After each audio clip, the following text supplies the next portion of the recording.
Hello, hello, ladies and gentlemen. This is Disciple here with the Team of Legends tournament based out of France. This is the very first round, and we will be beginning just about now.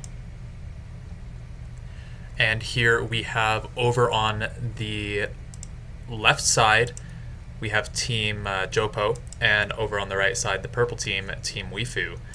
And we are going to see a Zed and a Fizz ban for our very first bans. These are two very strong mobile mid lane assassins who excel definitely at dominating their lane once they hit level 6 and get their extreme killing potential, and then using that to take out enemy squishy targets such as the AD carry, the support, or an enemy mid laner. When we see a Blitzcrank ban, who is also a very strong support who excels in catching people out if you have a vision advantage, if you can get someone over a wall or from a point of contest such as around a tower or Dragon or Baron, then you could definitely take someone out of height pretty instantly. And with Ari, we see another mobile mid lane assassin, and Kassadin. We really do not want anyone getting picked off here. They are kind of banning out everyone who could potentially abuse an immobile or squishy champion and make it a pretty instant 5v4. And so I expect to see a similar ban for our 6th, but we are waiting on Team Wifu to make that choice here. And I would just like to take this opportunity to thank everyone at Team of Legends for giving me this chance to come out and cast the very first round of this tournament. I think it's going to be a lot of fun, and we see a Jarvan ban actually, so he's a very powerful jungler, definitely for the early game. He does fall off a little bit in the late game. He still does possess a lot of utility, but he might not possess all the items that he needs to, being in that jungle role, a little bit starved to farm, but he can definitely snowball an ally very, very early on with the gank, with his Demacian Standard and the Dragon Strike, so he will not be in this game. We'll go ahead and see our very first pick over from JoPo. I expect to be a very highly contested pick, and if it is a Zac, that would not surprise me, even though he was the victim of some nerfs recently. A Zillion would be surprising. I don't expect that to be the case, but who knows, anything could happen. If it were to be Zac, though, he's definitely a very powerful ganker. Kind of fills the same role as Jarvan, but can keep up some of his utility throughout the game. Oh, and it is instead a Thresh, one of the most contested supports that we see. He has a very, very powerful ability to catch out an enemy champion and then possess a lot of peel or engage for his team. He can either use his Flay to throw someone away or bring them right back into the team, and his box can also be used the exact same way. If he's retreating, he can throw it behind him and enemies have to run through it to pursue the team, or if he jumps onto an enemy, then he can throw that around, which keeps them from running away. So he's definitely a strong pickup there in the bot lane, and we'll see what AD carry they decide to match him with. They could match him with very late game carry such as Tristana or Vayne, and he could be used to peel for her, or it could be an aggressive AD carry in lane such as Graves or Corki or even Caitlyn, and they could go for kills in that bot lane, which Thresh definitely has the opportunity for with his Death Sentence, Death Leap followed up by a Flay. If there was a Leona in response, then that would definitely be hoping for that 2v2 in the bot lane to be able to full on engage, and if Thresh does jump in, then Leona is the kind of character that can immediately follow up with a whole lot of crowd control as well as damage that's supplemented so much by the ADC proccing the Sunlight passive. There we have a Kali picked up, most likely in the mid lane. She does have a bit of early trouble because being in melee range as well as not having a lot of farming potential, but if she does get farmed and can get some early kills, there's so much snowball potential, a lot of mobility and damage coming out of that champion. If Ezreal was the pickup there, Akali could be considered a bit of a counter to an AD carry Ezreal because she does have the 3 charges of her ultimate, and it could definitely chase down Ezreal enough to pop him up. But if he does feel safe with his Arcane Shift, then he might be able to get away from her, might be able to avoid the Solar Flare from the Leona, and this is just a hover over, so it might not be the Ezreal pickup, but it is locked in. And then we have Zac there being locked in again, so like I was saying earlier, he does possess so much early utility with that Elastic Slingshot, able to gank from some very, not super typical locations, such as around the Tribush or even behind the river in the side lanes, as well as coming out from the mid lane bushes, and snowballing off of that early ganking, he can buy up some items to beat himself up and definitely be a major presence in mid and late game team fights. He doesn't have the items he needs if he's played in the jungle, but if he is played in the top lane, he can farm it up, definitely help his jungler with some early ganks, and then get up the Sunfire Cape pretty immediately to help him farm continuously through the game, as well as be a very major presence in team fights. We see a Mundo hover over, as well as an Udyr, both very strong, aggressive mobile champions who are a little susceptible to kiting, so Ezreal might be a very strong pickup there. However, if they are able to get on a target and lock him down, oh, a Corki locked in for our AD carry over on Wifu, so this is one of the strongest AD carries at the moment with the Triforce currently at the state that it's in. With his Missile Barrage, he can proc the Triforce Spellblade active whenever it's off of cooldown, which is every 2 seconds. And so with his Missile Barrage, he can pop out so much damage at level 6 when he gets his Trinity Force, as well as throughout the majority of the game. He does fall off a little bit later on because he isn't always in auto attack range, since he does have a rather short range for an ADC. There's a Heimerdinger hover over. Please give it to me, JoPo. Please give me this Heimerdinger. I only ask one thing of you, and that's to play Heimerdinger this game. I try to maintain my professionality through these games, unless it's a Heimerdinger, and then it's all out, and I hope that you all raise your dongers in the chat. If there is a Heimerdinger, if there's not, then I don't do that. Don't do that. And one thing I didn't talk about was this Mundo pickup over on Wifu. Most likely it's going to be in the jungle. It could be in the top lane, but that's not nearly as likely or as seen in the current meta. When he is in the jungle, he possesses some pretty crazy fast jungle clear times with his Burning Agony, as well as the Masochism to give him the very nice AD steroid. He can clear through the jungle pretty fast on relatively low health, and then get right to ganking the lane with his Infected Cleavers, which provide a very handy slow and damage. That comboed with the lockdown from Leona or the high burst damage from an Akali could definitely provide his team some early kills, as well as being a major presence in teamfights just due to his heavy tankiness. He doesn't possess nearly as much teamfight utility as Zac does, but he definitely has quite a bit for himself. And then we have the Gragas and the Jax pickup over here on JoPo. Gragas in the mid lane, definitely a strong counter engager, which is going to be very nice against this Leona here, because if Leona does throw a Solar Flare and the rest of her team, including Akali, follows up on that, he can immediately throw down an explosive cask to shoot everyone right back out of the fight. It could reset Akali and keep her outside of the team fight, as well as negating a lot of the effects of that Leona Solar Flare. So that's what I'm going to expect Gragas to do with his ultimate in those fights, to keep Ezreal safe and to allow Jax and Zac opportunities to jump on the enemy AD carry Corki. He could also use that to catch someone out of position if he spotted an Akali or a Corki who got a little bit too close. If he did a body slam into an explosive cask on the other side of them, he could shoot them right into his own team, putting them in a very unfavorable position and most likely resulting in a kill.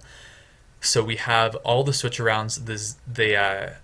The Jax play there in the top lane is definitely be powerful against an AD carry. It's nice that Corki has this Valkyrie to get away, because if he does come down with that counter strike on Jax, he could definitely do quite a bit of work, scaling very, very well in the late game. The response there is going to be a Garen over there. It looks like Uau is going to play Garen in this lane, who is typically seen as a lane counter to Jax if they do decide to go for this 1v1, which they most likely will, because Akali would not want to 1v1 a Jax in this opportunity, nor would Leona like to go into a 2v1 lane. That 2v1 lane would definitely favor Ezreal and Thresh in this instance, because Ezreal and Thresh both have range. They both have the opportunity to clear out the wave and push down the turret faster than a Corki Leona would. Corki Leona is such a strong lane in composition that they definitely want the 2v2 matchup here, so that they can abuse the enemy lane, potentially land a Zenith Blade onto Thresh, or even just follow up on a Thresh engage to be able to put out a lot more damage than JoPo might be expecting here. And so we'll see how Akanagura and Zell decide to play that in the bot lane, and if Typhoon and Tromze decide to go for the 2v1 or just go for the very standard 2v2 bot lane. If there are early ganks, I expect them to be from Uru up there in the jungle, because he is playing a very mobile, ganking heavy jungler, Zac. Mundo will definitely favor clear times a little bit more. He has some potential for ganking, but not nearly as much as Zac does, and he will instead be looking for counter ganking opportunities and counter jungling opportunities, since he is a much stronger duelist than Zac. Zac being one of the weaker duelists in the jungle in the current meta. In the mid lane, Akali versus Gragas, Akali does have a bit of a disadvantage. She does have some kill potential once she gets later and gets some more items for herself, using the procs of her Shadow Dance to track down Gragas despite his many body slams. And an early laning phase could be difficult. They are both melee champions, but Gragas does have his barrel roll early on in the game, which definitely provides a lot of lane pressure as well as clearing potential. And he could shove out that lane, force Akali to farm on her turret, and then really pressure her down to keep her from farming early and keep her from getting ahead in this game. So it'll be up to Xlaros here to really stay in the game early, potentially get a gank from Mundo, but it would be pretty unlikely there on the very mobile Gragas. If Genque is going to gank anywhere on that Mundo, I expect it to be the top lane, just because the bottom lane is going to be so safe with the Ezreal and the Thresh.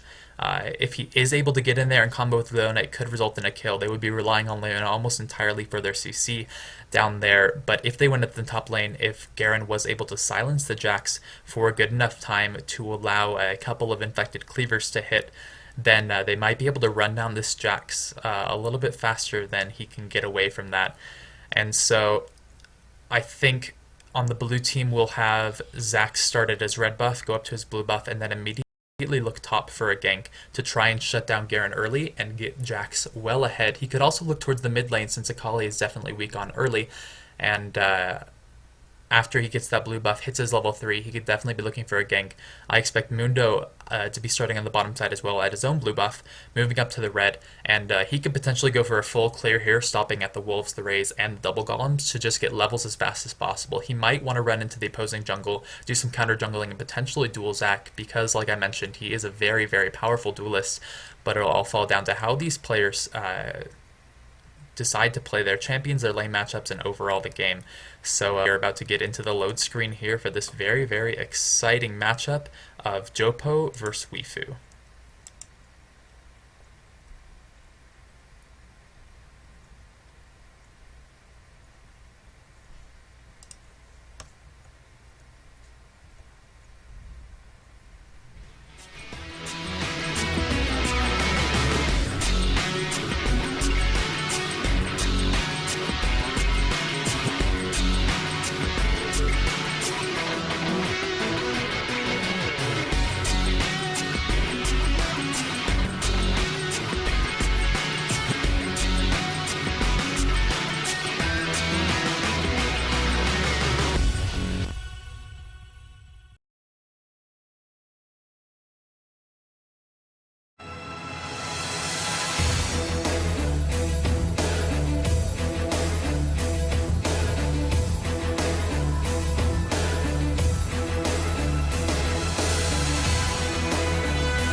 Alright, ladies and gentlemen, sorry about the delay. I was just getting that set up for our team names as well as the overlay.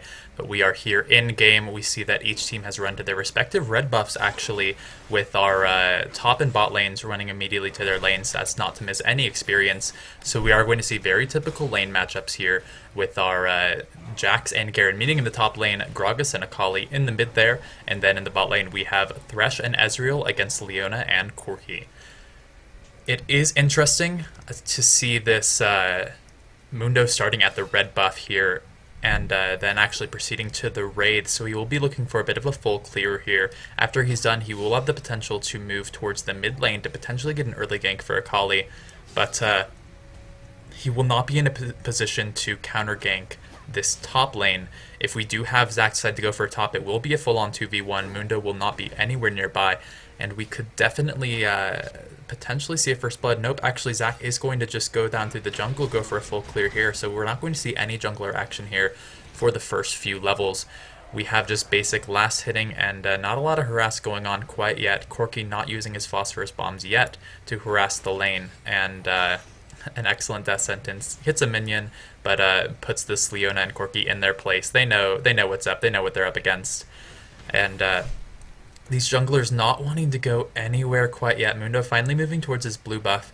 He will be a little bit ahead because he didn't pass by any camps, whereas Zac did pass by the wolves on the first go-round and spend a little bit of run time there. Now we have the junglers actually meeting up here in the river. We could see Zac going in. Mundo's actually on very, very low health. He goes in with the Oxygen Shot, gets the knock-up, gets the slow from a Stretching Strike, and we actually force the flash out of Mundo, even though Zac had already started to back off. And an excellent play there in the jungle. Not only will Mundo be forced to go back, but he doesn't have his flash for another 5 minutes, so he can now move down towards the bot lane where there is a ward that's going to spot him out right there in the river bush. But Corki is playing very far forward. He gets a death sentence and the death leap, the flay backwards. Now the elastic slingshot's coming in. Is he going to get the slow from the Stretching Strike? But Ezreal goes down immediately to the damage. The kill is returned by Thresh, but Ezreal went down a little bit too fast there to the excellent burst damage from both Leona and Corki. A very strong pickup there from Wifu for the first blood. They did lose their AD carry in return. Now we're going to see Aru and Tramze here just pushing the lane out a little bit, trying to deny Corki any farm before he gets back. Or Aru is just going to sap some experience and then head back to the jungle.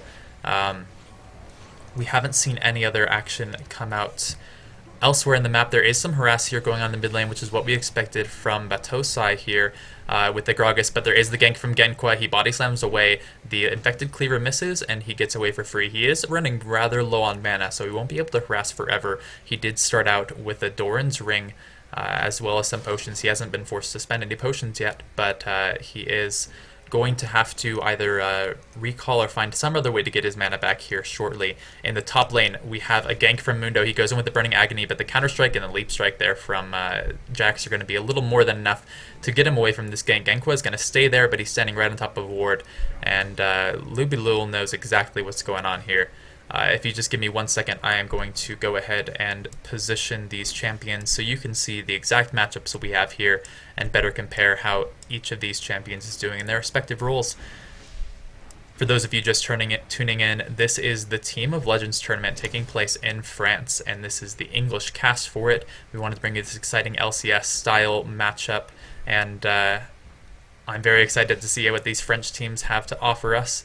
He is just going to go back and stand right on top of this ward here in the top lane before he proceeds to run down the river towards the middle. Lubilul is very safe here on his turret, and that's exactly the position he's fine being in. He's free from any harass from a WoW, and he can just proceed to last hit and get up to that late game monster that we were so familiar with in a Jax.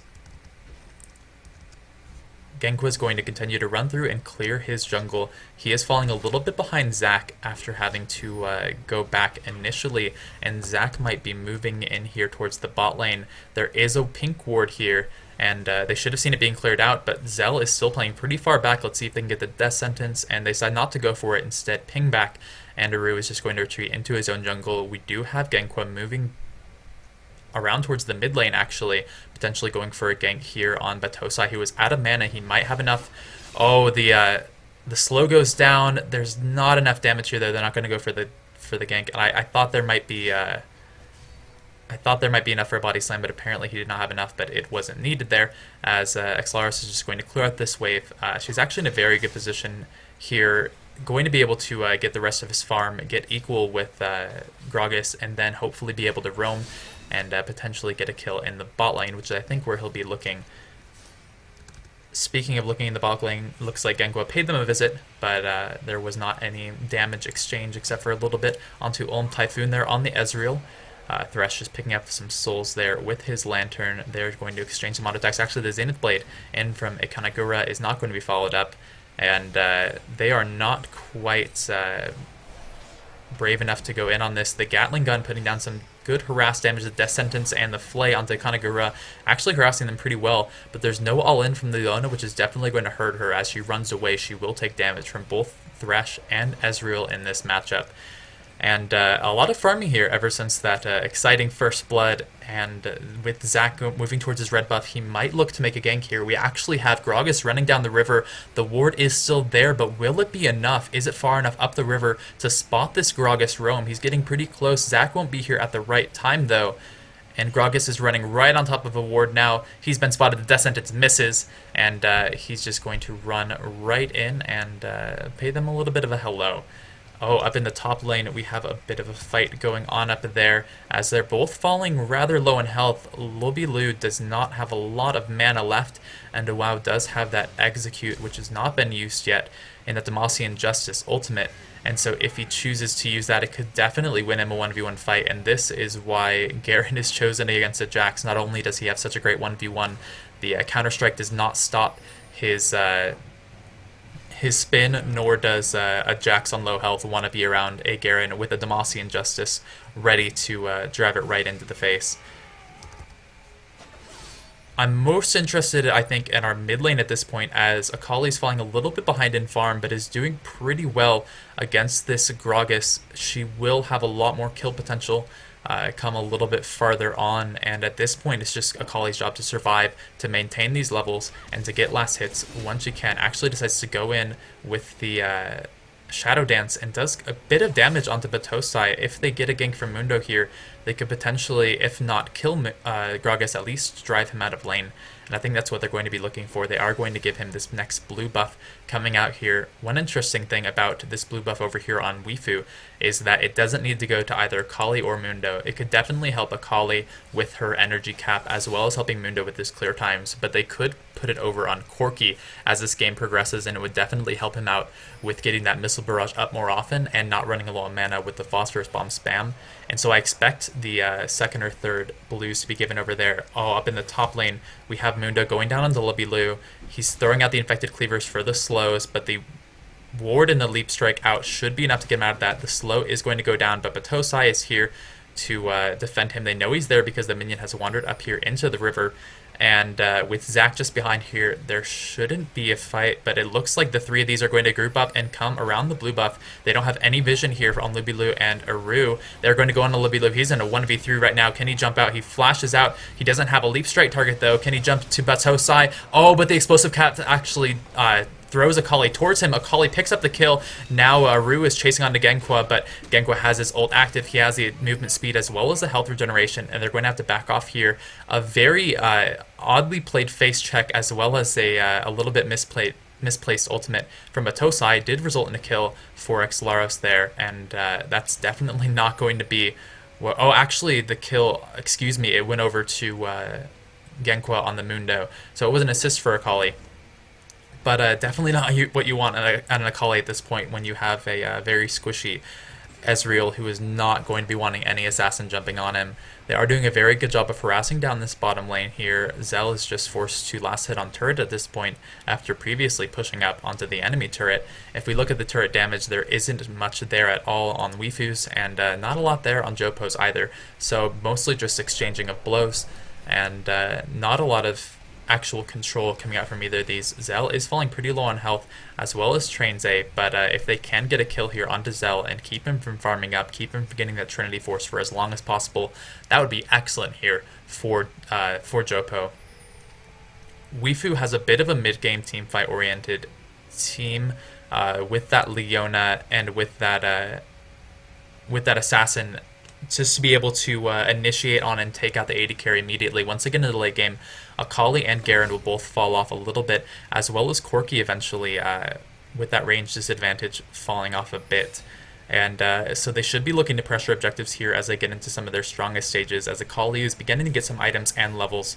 And we can see in the mid lane, though, Akali is falling rather behind on CS at this point, about 36 behind. It jumps in with the Shadow Dance for some harass, but it's not going to keep Gragas from farming with that barrel roll. Oh, in the bottom lane, I completely missed a dive there from Ezreal. He did pick up the kill on Leona, but exchanged it for a kill from Zell, and so Zell did pick that up.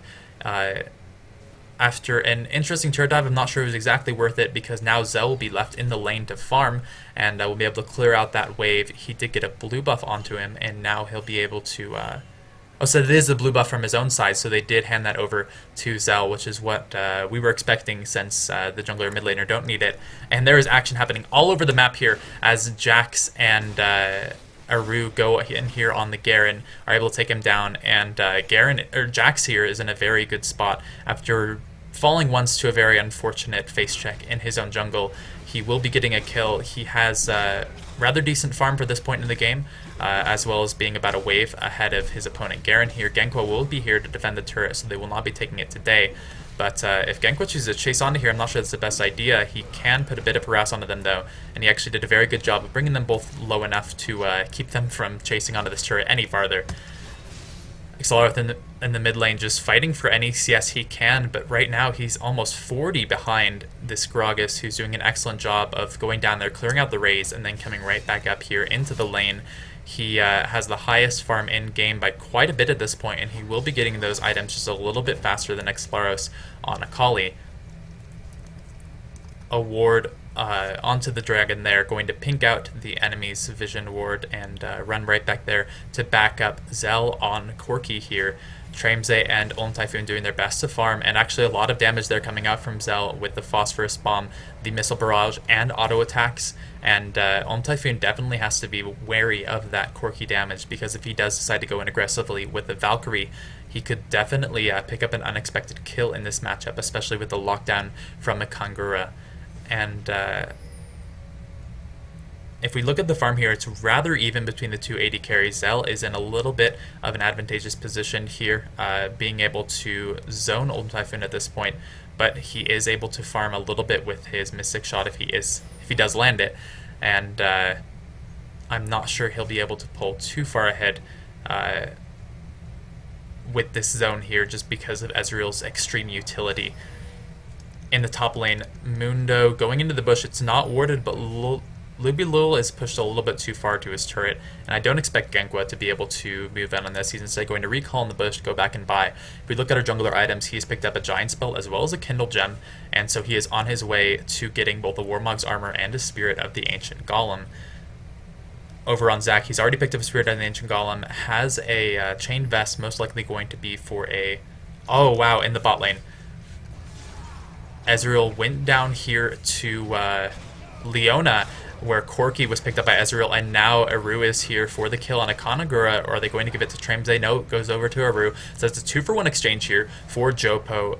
They were able to pick up 2 kills for themselves, as well as getting a kill into the AD carry, whereas Corki did not pick one up there. It was Leona that got the kill on Ezreal. So they might be in a position to, if not go for this dragon, at least clear it out and get this vision advantage here. Mundo is walking down here, but he does not have a vision ward, and he will not be able to fight for this. I think they're expecting JoPo here to go for it, but they're instead just going to make sure this is ready for them when Ezreal comes back and when they might want to fight this out. At this point, though, Wifu might have the advantage here with Leona once Leona's ultimate is back up, because Solar Flare is such a strong teamfight ultimate. It might be a little bit more than Ezreal or Jax can handle. If Jax decides to push out his lane and move down here, though, then that could be an early dragon for JoPo. Mundo is walking down to the spot lane, might be able to throw out a Infected Cleaver or 2, but I'm not sure he'll be able to get a kill out of this. Misses the Infected Cleaver, the Arcane Shift away, and Ulm Typhoon is going to be safe today. We have the War of the Vision here on the dragon, cleared out and back again, and this is now in the advantage of Wifu. And we'll see if they decide to go for the dragon here. There haven't been a lot of pushes for objectives. It's instead been kind of haphazard lane fighting at this point. A little bit of jungle ganking. Speaking of ganking, it is an Akali up in the top bush. She's standing on a ward though. I think Lil knows what's about to happen, and he's just going to play safe enough back. He doesn't want to completely give away that there's a ward there, so that she'll waste time there, but he wants to stay in experience range as well. And Lil doing very well in this matchup that might not necessarily be in his favor. In the bot lane, we do have a... oh wow, the dragon pickup actually just happening right under the nose of Wifu there. Akanagura is going to walk into this pit, but I don't think she'll be able to find much, as these champions have very, very great gap closing. And excellent vision war there by JoPo, picking up that early dragon, going to put them in a great position here, about 3,000 gold in the advantage of Wifu.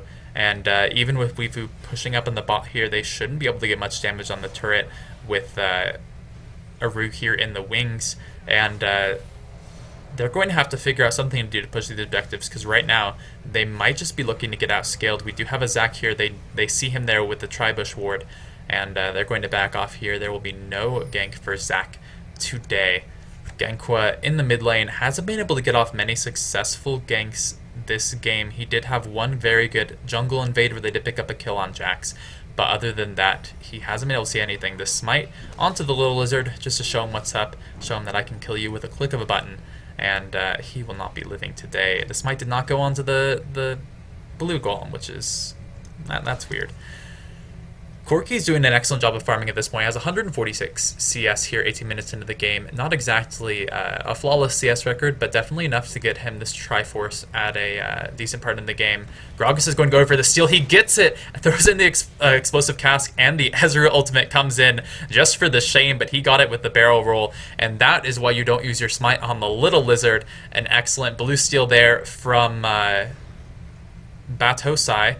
And he's going to be sitting live and large with this mana regeneration as well as the cooldown reduction.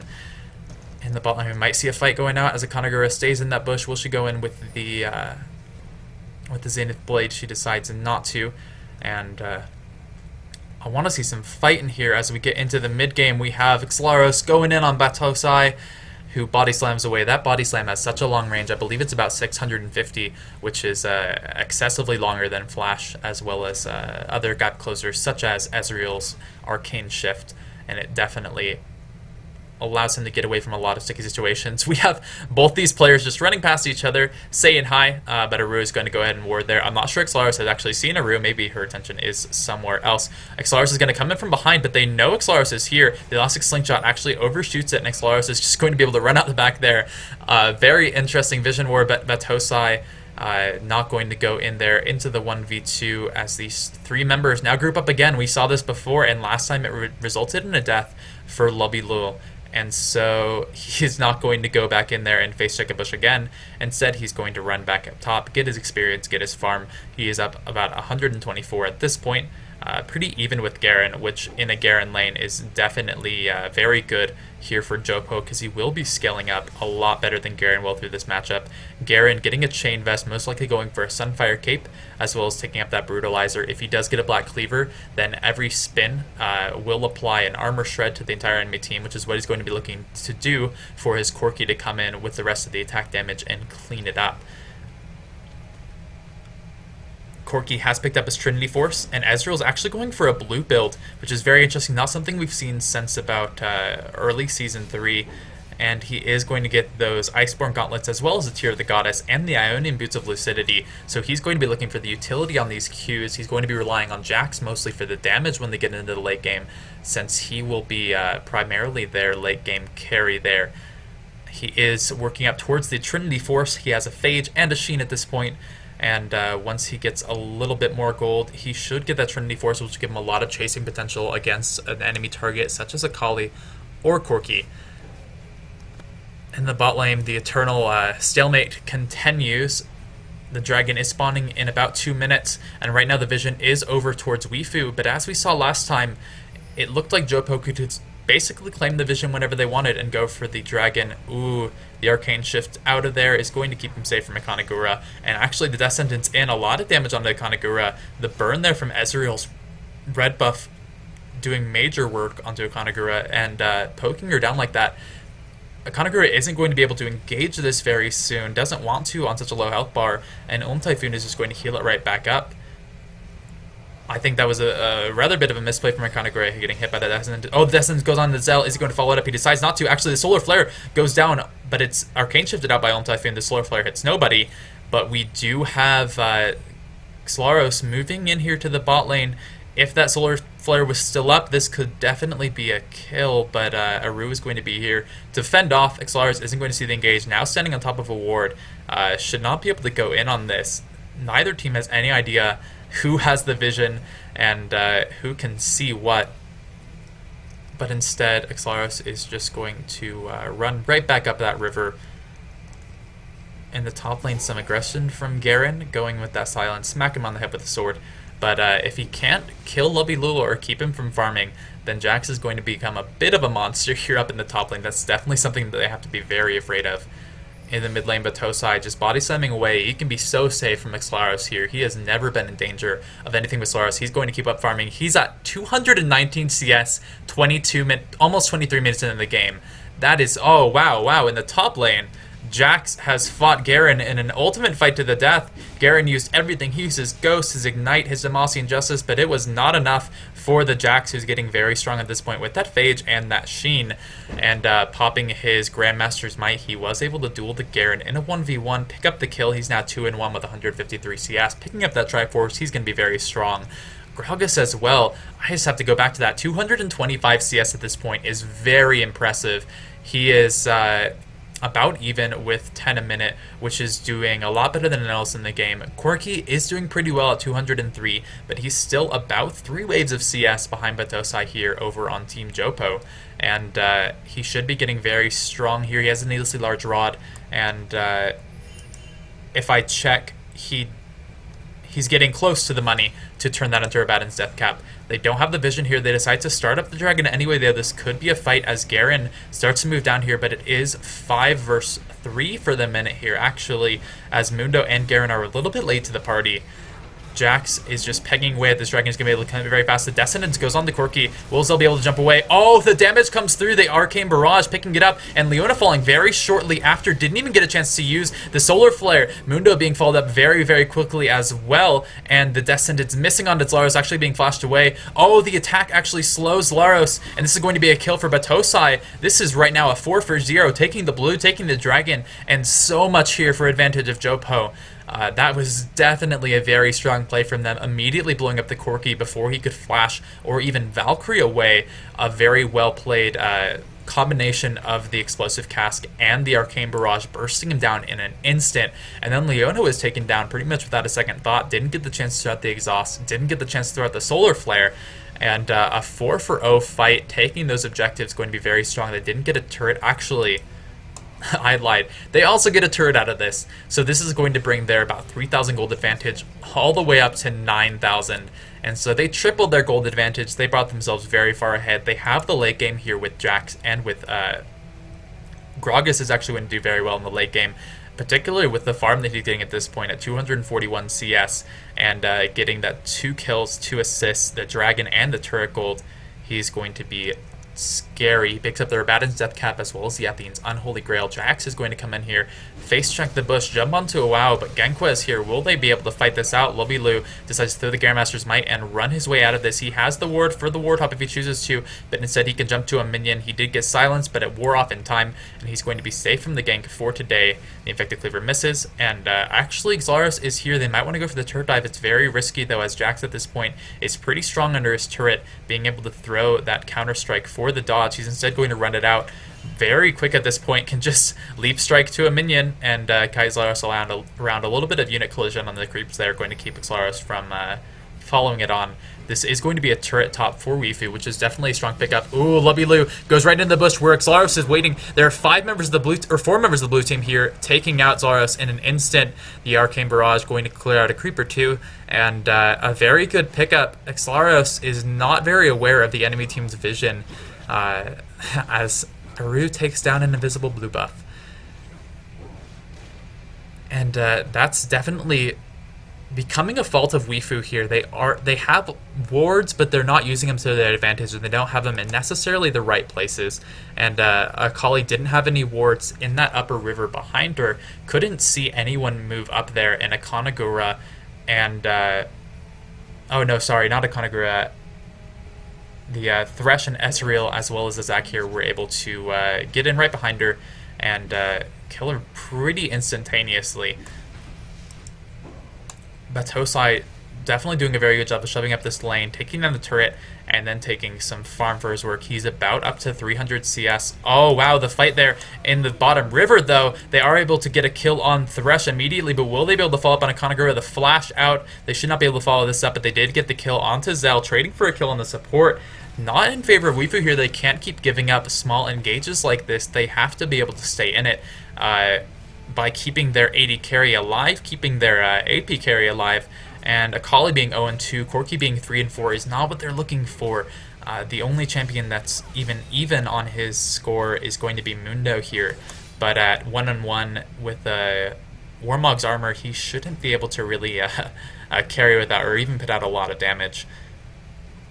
Now with blue team grouping up a little bit towards the center, they might be able to go for a jump here on the red team because they just typically seem to have a little bit better team fight movement as well as momentum in these fights. Matosai is going to be looking for that 300 minion mark as soon as he can, and with how he's been doing, I wouldn't be surprised if he hits his 6-item build very, very quickly and then proceeds to use that to just completely obliterate the enemy team. We have Akali with a Hextech Gunblade and with most of a Lich Bane, but not enough to be able to burst down the dance from Gragas. She can't jump in there and stop the dancing. She can't even jump on the Ezreal at this point, who has a Bloodthirster, the Iceborne Gauntlets, and a very charged up tier, which should be turning into a Mira Mana very soon here once he decides to go for that upgrade. And he's going to be very, very slippery. With that cooldown, he should be able to jump away almost as often as Akali can jump on him with the Shadow Dance. Now blue team is actually taking an advantage over here in the mid lane, going to go in with the auto attacks onto the turret, but there's only 2 members of the red team here to defend it. They aren't going to be able to put a lot down onto it though, so some good wave clearing there from Corki there. Now blue team is being surrounded here in the jungle. Lobilu going to jump onto Solaris, put down a lot of damage, get the stun there through the shroud, but he is going to be able to continue because he doesn't have the vision. And now we have Genqua caught in the middle of the team, goes on to Tremze a little bit. Oh, the Death Sentence and the Death Leap goes on. He claims the kill with the Flay, and now that is the support down. Once again, Solar Flare not being used in the fight, and now we have a 5v4 here in the middle lane. There's no Solar Flare. Where's the engage from red team at this point? There's no Solar Flare to go in. They just have to be able to run head first onto this team, which with a Thresh, with a Zac, with an Ezreal, with a Gragas even, they have so much disengage. There's no way you're running into them. Garen is just going to have to spin right through the creeps, and Genqua taking a lot of damage there, trying to defend this turret. It's down below half health, and we have Zac just standing on the side here, looking for an opportunity to Elastic Slingshot in. When they move in on this wave, they should be able to both take down the turret and potentially get an engage here, as they still have the Death Sentence from Thresh. They still have the Elastic Slingshot from Zac. They might be able to get in here. They go in with the auto attacks, take down the turret. Now is Zac going to go for the engage? He charged up the Elastic Slingshot. He decides not to jump in though, as they're just going to continue the siege here. The Alona is back up though, so they do have to be afraid of the Solar Flare, as Kanagura runs a little bit closer, looking for an opportunity to catch someone out of position. Blue team has started to retreat. The Dragon is back up though, so they can go ahead and move and take that. The Baron has been up, but JoPo hasn't quite felt like they're in the position to take that yet. They take the Dragon, are able to get quite a big... Oh, the Flay onto... Oh, man, the Explosive Cast hits Zalaros, forces him out of the fight. Akanagura, though, in a bad position, gets taken down pretty much immediately. Anao now onto Ulm Typhoon. He should be able to Arcane Shift out of there. Instead, tries to go in aggressively, pops the barrier. We did have Zalaros taking down Tremze there, but that's not what we're... Oh, wow. Xlaros in a bad position if he has to go in through the middle there, instead going to have to run around the side. And unfortunately they weren't able to catch Uao there on the Garen, but now they have the health bars and they have the members. They ping out Baron. Are they going to go for it here? Their top lane is pushed very far though. It might not be the wisest choice here, as they do have their support down. They're instead going to go ahead and steal away this jungle, continue to increase their gold advantage, which at this point has come up to 11,500 gold, which is going to put them very far ahead. If we look at our top laner, we have a Bilgewater Cutlass and a Trinity Force looking to buy several more items when he next goes back. He is, at this point, sitting on 2,000 gold, so he should be able to pick up that Blade of the Ruined King, as well as quite a bit more. Ezreal has this Iceborne Gauntlet, the Bloodthirster. He's sitting on a lot of attack damage, a lot of utility, and a lot of cooldown reduction here. Gragas has his Rabadon's Death Cap, as well as Yethine's Unholy Grail, and he should be able to make a hefty purchase once he next goes back. Corki's doing a very good job of staying in this game, though, with the farm. He is about 60 ahead of Ezreal at this point, so he does have his Trinity Force as well as the Infinity Edge. And he should be putting out a lot of damage in these fights if he can stay alive. But against this Gragas and against this Jax, it's going to be very difficult for him. The Trinity Force, Blade of the Ruined King Jax, very difficult to run away from, putting out so much damage as well as having a lot of chasing potential. Akali almost has a Lichbane here, but with only a Hextech Gunblade and a Sheen, as well as a little bit of IP from the Blasting Wand, won't be able to burst down anyone here. We haven't really seen her be able to get on the Ezreal. Did take down Thresh in the last fight, but it wasn't enough to win them the fight. They still lost the objective. They still got their entire jungle taken, and they just continue to fall lower and lower in the gold advantage. We can see just passively they've brought their gold advantage up another 500 or 600 just by clearing out minions, clearing out the jungle, and doing a very, very solid job of snowballing their lead a little bit here. JoPo taking a commanding spot in the game, and having the later scaling team should be able to just continue to pressure Wifu here and close it out. Now they could slip up at any minute, and we could see a comeback from Wifu because they do have some very aggressive and mobile champs in Garen and Akali, as well as Corki. He's been farming up quite a bit. He could come out with some unexpected damage that JoPo is not quite looking, not quite expecting. WoW could potentially get onto Ulm Typhoon and take him down in these fights, but with the cooldown reduction as well as the mobility from a blue build Ezreal at this point, I'm not sure that's going to be likely. We now have blue team actually moving up to the top lane. The outer turret has been left alive at this point, but they should be able to just run right up here and take it down with brute force. The red team decides to go for the counter push there in the mid lane. They're going to look to take this down as fast as they can. They have left Mundo up there to defend, which he might not be able to do. The turret is traded in exchange, but right now they are... Oh, Mundo actually falls. Now they have 5 members of the blue team here pushing in the top lane. The recall from 2 of the members are coming out to defend their base, as the other 3 are going to just press on. They have taken this turret in the mid lane, and now they're just going for the full-on base race. That's not what our blue team wants. JoPo, who's just so far ahead, they could just fight this out if they chose to, and they decide to actually put a lot of damage there onto the inhibitor turret. Blue team is all recalled, and it was actually red team who got the objective control out of this, even if Mundo did go down. So excellent job to Wifu, decided to go for the risky play of a bit of a base race. Oh, we have Jax face checking the bush, but he has 2 members to back him up here. He jumps onto Zalaros. The stealth does come out, but Iwao is in a pretty rough spot here. He is going to be able to run away with movement speed with a double flash, and the stun, as well as the Blade of the Ruined King, is going to take him down pretty much immediately. Lobilu taking that kill. He is now 6-1-2. This is a scary Jax, someone that you do not want to go up against, especially if you are on a Akali, if you are on a Garrett, if you're someone without much of an escape here, then it's going to be very dangerous for you. Garen does have his Sunfire Cape, going to be looking for a random Omen. Will help him against Lobilu a little bit to decrease that attack speed, but will it be enough as blue team decides to move into this mid turret? They are split pushing the lanes with Zac actually in the bottom lane and Ezreal in the top. They are taking down this turret quite fast though. Lobilu coming out with the attack. Oh wow, the Solar Flare goes down and the Zenith Blade, but the Leap Strike right out as well as the Shurelya's. Lobilu jumps right out of there, and this is actually going to be blue team safe here. Lobilu in a very, very solid escape there. The Shurelya is providing him the much needed movement speed. And now we have Ezreal in the top lane getting chased down by Genqua. He should have the Arcane Shift available rather soon if he can land the Mystic shots. A little bit sloppily played by JoPo, but ultimately they were able to almost take down the turret. Oh wow, the Death Sentence goes on the Xlaros, and oh wow, the Flay, the Ignite, to everything to take down Xlaros. He isn't able to get Lobilu. And if you're in this point in Akali, if you can't take down an enemy champion who's on that low of health, then you can't really do much for your team at all. We can see Akali is 1-3-1, has only 158 farm here 36 minutes into the game. Her laning opponent has well over double the farm.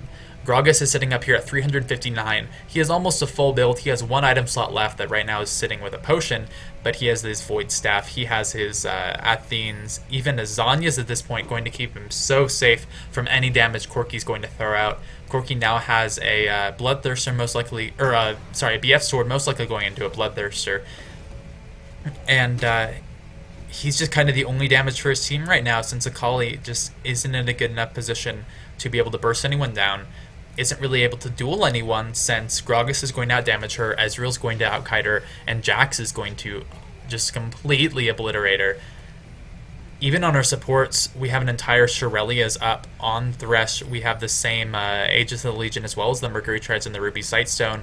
But that Shirelia is going to be providing so much teamfight utility. He has so much more gold with these 2 kills with the 11 assists. And the stun here going on to Garen, the knock-up, and this should be a very, very dead WoW. They don't have the death sentence, so WoW escapes on almost no health of the least to come out. It does come out. Lubulu takes the kill, gets the only 220 gold for that, as the Garen has now died 4 times without taking a single kill. And Lubulu doing a very good chance. They're now going to move onto the Baron here. Genqua throws down the ward, is going to potentially look for a steal. Throws down some cleavers, but is not doing a lot of damage at this point, as Typhoon and Lubulu putting out a lot of consistent damage on this Baron. Matosai is just going to stand outside the pit, going to provide some zoning with his ultimate as well as his body slam in case anyone from Wifu planned to come and stop that. Instead, Wifu decides to go for the dragon in response. That will give them a little bit of gold back, but right now they're 15,000 gold behind. They're so far behind in kills, in objectives, in just complete items, and with the junglers, we have the Spirit Visage, the Spirit of the Ancient Golem, the Sunfire Cape, so much there on Zac, whereas Mundo is still trying to get his jungle item. He's actually going for a Sunfire Cape now, decides not to go for the Spirit of the Ancient Golem. That might be a mistake, as that item is so cost efficient, and it might have helped him out a lot earlier, but Zac is just pretty much at the point of a laning Zac now in terms of items, and he is going to be so strong, able to take up so much damage from his team, and Akali might not even be able to get in on the target she wants to take down, the Ezreal, the Gragas. And at this point, they have such a strong front line. Akali doesn't know who to focus. Garen isn't too sure who he can run in and on with this decisive strike. And Corki just has to try to stay alive in these fights. Now Wifu has finally fallen back to turtle side of the base, as all of the lanes are pushing up on them. This is blue team's chance to be able to push. We have the Locket of the Iron Solari coming out on Thresh there. We have a Randuin's Omen onto Jack, so he'll be able to pop that as soon as he jumps in the enemy team and provide a massive movement and attack speed slow on the at least on several key members of the enemy team, as well as just coming out with a lot of front-loaded damage. It should be very rough to go up against the Jacks at this point. 237 CS, 8-1-2. He has snowballed quite well off of a couple early kills, even after giving up one early on in the jungle. Akali doesn't even have boots 2 yet at this point. She's just forced to rely on the Shadow Dance for the mobility, but it's not enough to stop this inhibitor turret from going on. If they don't engage, then this will be the inhibitor falling, and they have to just give it up. But blue team has the health bars. They can just move right down to the bot lane, continue to push it up, take this inner turret here, and continue to snowball their objective lead. This is not something that red team can defend, especially with only a few members of the team. We don't have Akali or Mundo here. WoW is going to stand around there looking pretty, but he's not going to be able to get in to defend anything. The turret falls so fast here to the Jax especially, as well as quite a bit of damage coming out from Ezreal at this point in the game, where he has his Bloodthirster, his Mirror Mana, his Last Whisper. Now we have the fight coming out here. The Zenith Blade goes only on to Zac, though. Will we see a Solar Flare come out? Instead, Zenqua is knocked back by the explosive class. Very excellently played. Now Ezreal picks up the kill. He gets the double kill onto Leona. The Solar Flare only slowing, not stunning anybody. Now Corki is just forced to poke away with his missile barrages. Typhoon taking a good deal of damage from that, but it's not enough to keep him off of the inhibitor turret. Moving on to the inhibitor, we now only have 3 members of Wifu here. This could be the game if they decide to push on here. They have 5 members who are all on rather high health. The Aegis, the Locket of the Iron Solari shield hasn't even been used yet, so that's still available. Wow, falling rather low here as Aru just turret dives on here, tanking up both Nexus turrets. Oh, but Grog is doing such an excellent job there. Taking it down, zoning out. He goes in with the body slam. Zeld putting a lot of damage onto him, but it might not be enough to defend this game. Oh wow, goes in onto Luilu. Zalaros, can you get the kill? Nope, the stun goes down. Lubilu, oh, will the ignite take you down? The lifesteal onto the creeps is going to keep you alive. Oh wow, is about to go down. Zell, oh wow, the explosive cast onto nothing, and Zell's on slow health. Aru just almost dives the fountain there as JoPo takes the first game here of the Team of Legends series in a very excellently played game. They're able to claim a very early advantage and just completely get a stranglehold on this enemy team. And so thank you, Maris, for joining us. I'm going to see if we're going to get into another game, so please stay tuned, and we may just bring you another game very shortly, but I will leave you some music in the meantime.